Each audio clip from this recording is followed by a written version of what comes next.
A gente agora vai falar de uma história que é muito especial e é uma baita de uma inspiração. Pela primeira vez em quase 400 anos de história da Universidade de Harvard, nos Estados Unidos, uma brasileira se formou com a maior nota da sua turma. Essa conquista inédita vem de uma goiana, a Sara Borges, uma jovem cientista da área de psicologia. Hoje, então, com 23 anos, ela obteve essa média, que é absurda, envolvendo quase 2.000 alunos. A gente está falando também de mais de 100 países que integram a turma desse ano.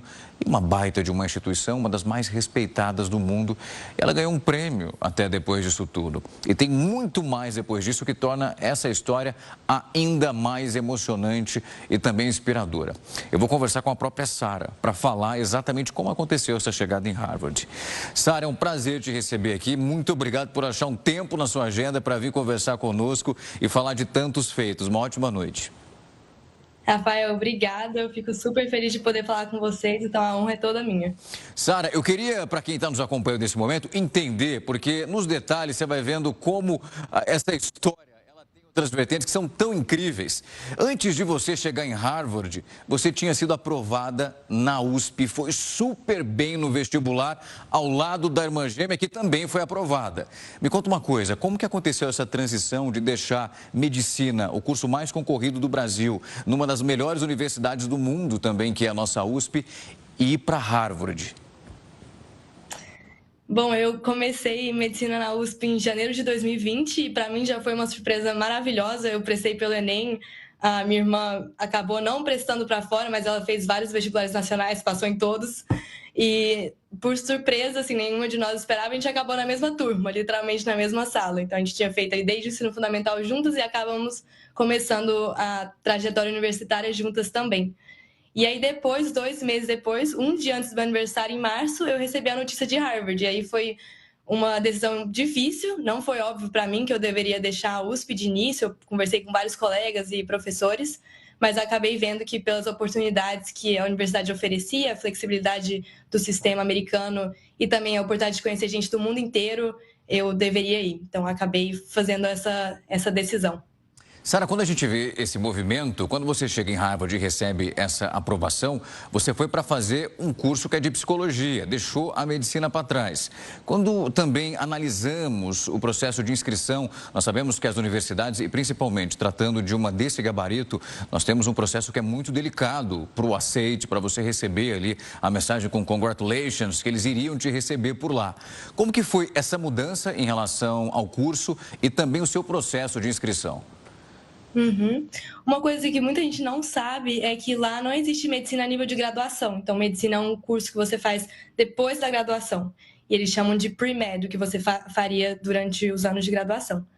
E eu sempre quis fazer pesquisa. O meu sonho, mesmo quando eu entrei na USP, era virar pesquisadora, professora e aprender mais sobre a mente humana. Então, quando eu fui para os Estados Unidos, eu acabei tendo em mente que eu faria um curso que não seria medicina, mas que me permitisse fazer pesquisa em temas que eu me interessava. E eu encontrei a psicologia nesse caminho, que foi o curso que me apaixonou e vou seguir por esse caminho aí no doutorado também.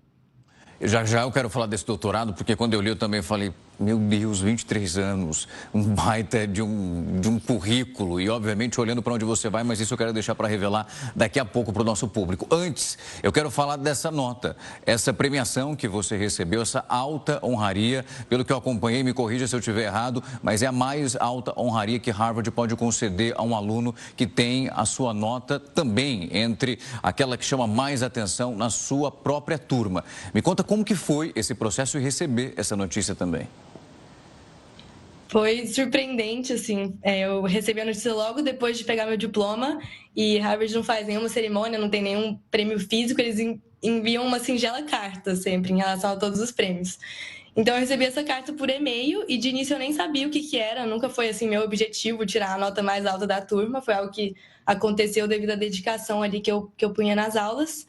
E quando eu recebi a notícia, eu não entendi. Foi uma amiga que me explicou que é o mais próximo que você pode chegar do topo da turma, né? Além de mim, outros 53 estudantes foram premiados.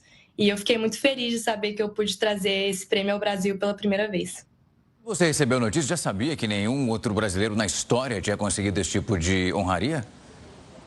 Não sabia, como eu te falei, eu mal sabia o que era o prêmio, então também foi uma surpresa muito grande saber que eu tinha sido a primeira brasileira. E para quem está em casa, uma dúvida também que é minha. Essa nota, ela é relacionada a todo o seu processo em Harvard ou é justamente, digamos que traduzindo aqui para a nossa realidade, seria algo relacionado à sua tese, ao seu trabalho de conclusão de curso? É uma ótima pergunta, porque o sistema deles é muito diferente. Então, essa nota se refere a todos os 4 anos de graduação e todas as aulas que eu fiz nesse período. E aí, cada aula avalia os alunos com diferentes fatores. Então, tem participação nas aulas, projetos finais, algumas têm provas. E aí, com base em todas as aulas que você faz durante a graduação, eles calculam uma nota final, que eles chamam de GPA. E essa nota e também a sua performance na tese de conclusão, que eles usam para avaliar quem vai receber o prêmio. Sara, quando a gente olha alguém com a sua história, é admirável, é incrível, assim. A gente vai lendo nos detalhes e você contando, nós conseguimos imaginar o nível de esforço.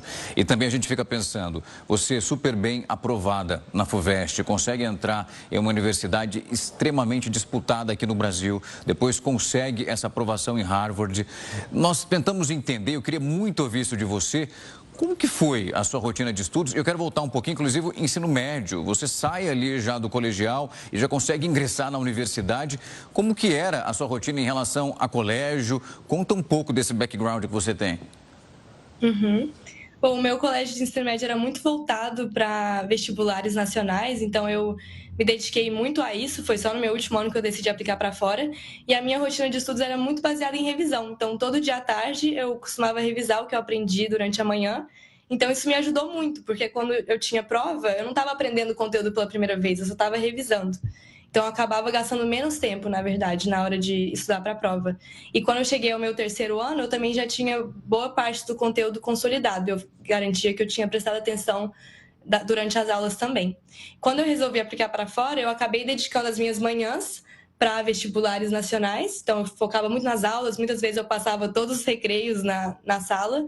E quando era tarde, eu dedicava a maior parte do meu tempo para aplicação para fora.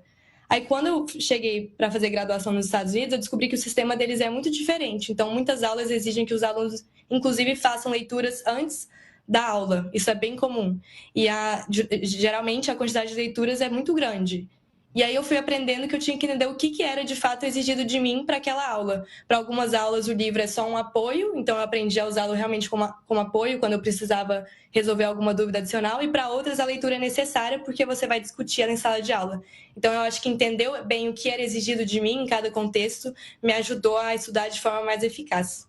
Sara, em relação ao idioma, porque quando você fala desse tipo de leitura e também desse tipo de preparo, a gente está falando de um nível acadêmico que é altíssimo, né? Então nós temos ali uma literatura que é mais densa e que é um pouco mais trabalhosa, por mais que o inglês ali ele seja no nível, que seja um nível de proficiência, nós sabemos esse tipo de dificuldade. Ali para você também teve um preparo para conseguir se ambientar ou foi pegando, foi correndo atrás conforme já estava ali entendendo a dinâmica?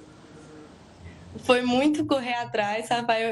Eu digo que uma das minhas aulas mais difíceis foi uma aula que eu fiz no meu primeiro semestre, que era uma aula de escrita.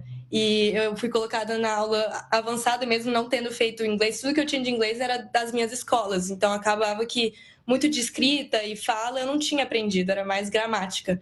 E eu fui aprendendo ao longo do processo de aplicação, que você tem que fazer entrevistas.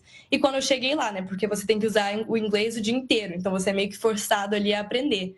E essa aula foi muito difícil, porque eu tinha que ler Rousseau, filósofo político, eram leituras bem densas, mas eu não saí muito bem no primeiro projeto, mas eu fui evoluindo ao longo do caminho. Eu acho que foi muita prática, assim, realmente escrever, colocar tempo ali para fazer um bom trabalho. E na fala era mesmo a mesma coisa, né? Praticar, me colocar em situações que eu tinha que falar a público, né? Mesmo que aquilo não fosse natural para mim de início. Então, eu acho que foi muito prática e me colocar em situações que me desafiavam, que me faziam sair um pouco da minha zona de conforto.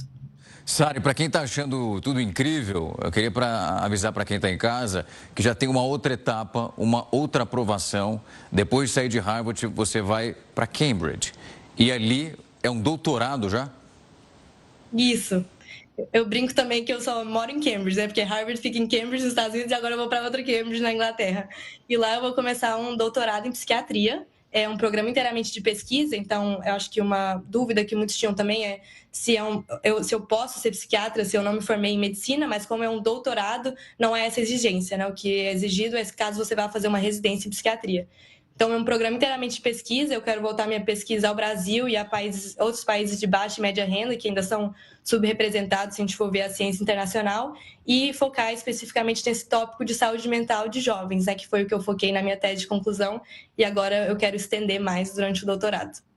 Sara, é uma história inspiradora. Eu queria muito desejar toda a sorte nessa etapa. A gente sabe da vida acadêmica, dá trabalho, é difícil, não é simples.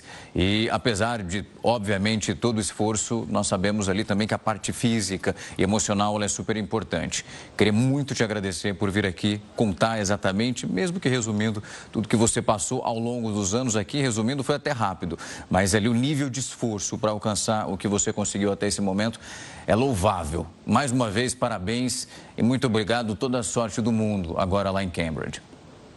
Muito obrigada, Rafael. Espero que outros jovens possam alçar voos ainda mais altos. Sem dúvida. Muito obrigado. Uma ótima noite para você. Para você também. Obrigada.